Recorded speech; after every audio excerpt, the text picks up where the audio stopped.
Hi, this is Chris at 2 South Hill, and today I'm going to show you how to make our chicken liver parfait. Chicken livers are a very underutilised item in a kitchen. Most chefs prefer to cook any type of liver to kind of a medium rare cooking temperature. Unfortunately, that has got some of the big name chefs in trouble in recent times, just because your local health and safety department, they're not that happy about you undercooking livers. No problems with this recipe though, because we cook it to the recommended temperature, and you end up with a nice, once it's chilled, a nice, lovely, smooth parfait. First step is going to be to melt some butter. For this recipe we need 400 grams of butter. I'm going to put those into a pan.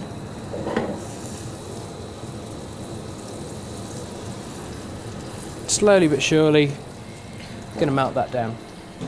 At the same time, into another pan, a little bit of olive oil.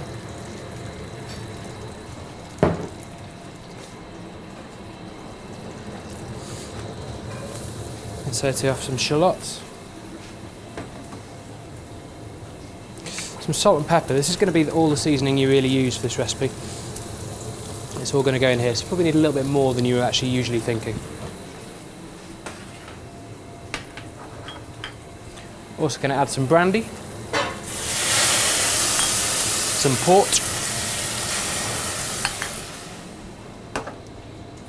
and last but not least, a bay leaf and some thyme. So now for the chicken livers. In this bowl I've got 400 grams of chicken livers. I use a Vitamix blender, any type of KitchenAid or any home blender that can go to a decent speed that you would mix cakes or that kind of thing is fine. Into the blender we add our chicken livers. It's important when handling kind of raw livers and things like that to make sure that you are washing your hands if they come into contact with the raw ingredient itself. To this we're going to add 4 eggs.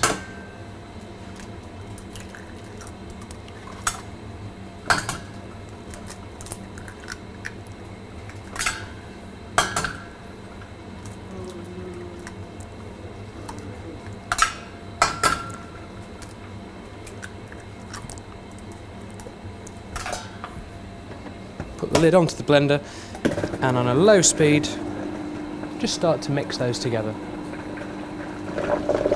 As the eggs become incorporated into the chicken livers, just slowly increasing the speed, but not too high, as the idea isn't to put too much air into the mixture.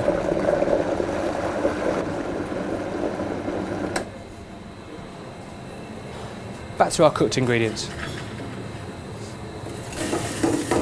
Once our brandy and our port have reduced by half, very simply take out our bay leaf and our sprig of thyme. They can be disregarded. Into a jug, we then slowly add the melted butter.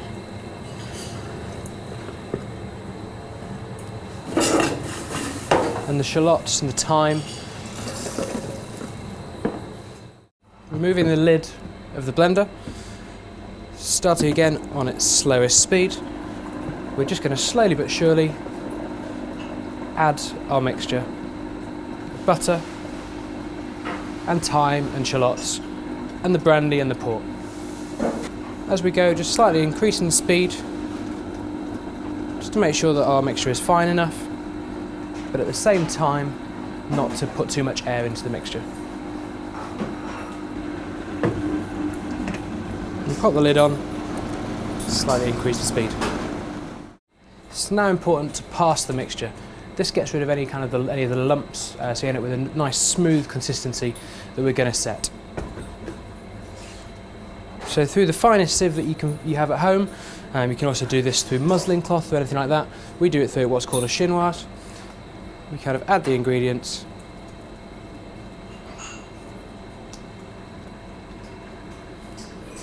And we'll gently stir in, agitating the mixture so all the thicker particles stay in the top. So once we've pushed all our mixture down through our fine sieve, just need to add a touch of cream. So to this mixture I've got 125 millilitres of double cream, which we'll slowly add to the mixture.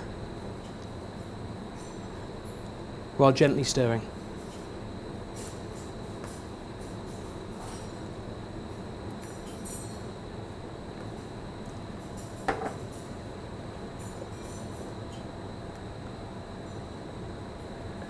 And that's our chicken parfait ready to go into the oven.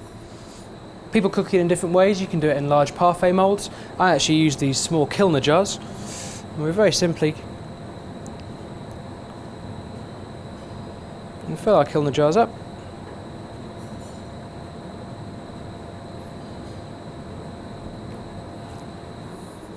These small Kilner jars are sat in about ½ inch of warm water. We're going to foil the top and cook these in the oven. So they slightly steam as they're going through, around about 120 degrees for 30 minutes.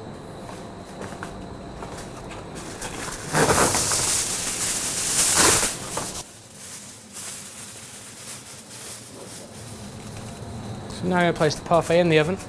As I said, around about 120 degrees for 30 minutes. Middle shelf of the oven.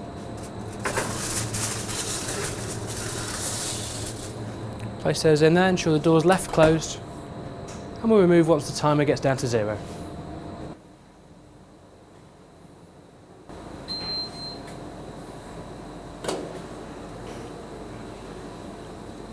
Once we've cooked it for 30 minutes, we take it out of the oven with a cloth because it will be hot.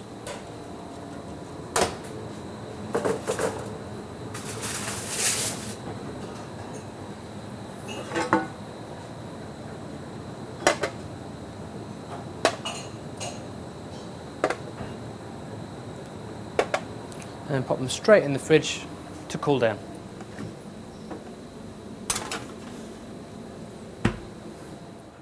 So here at 2 South Hill we serve these with a very nice red onion chutney. We serve them in these little Kilner jars. Presentation technique, but also preserves them in the fridge for a little bit longer.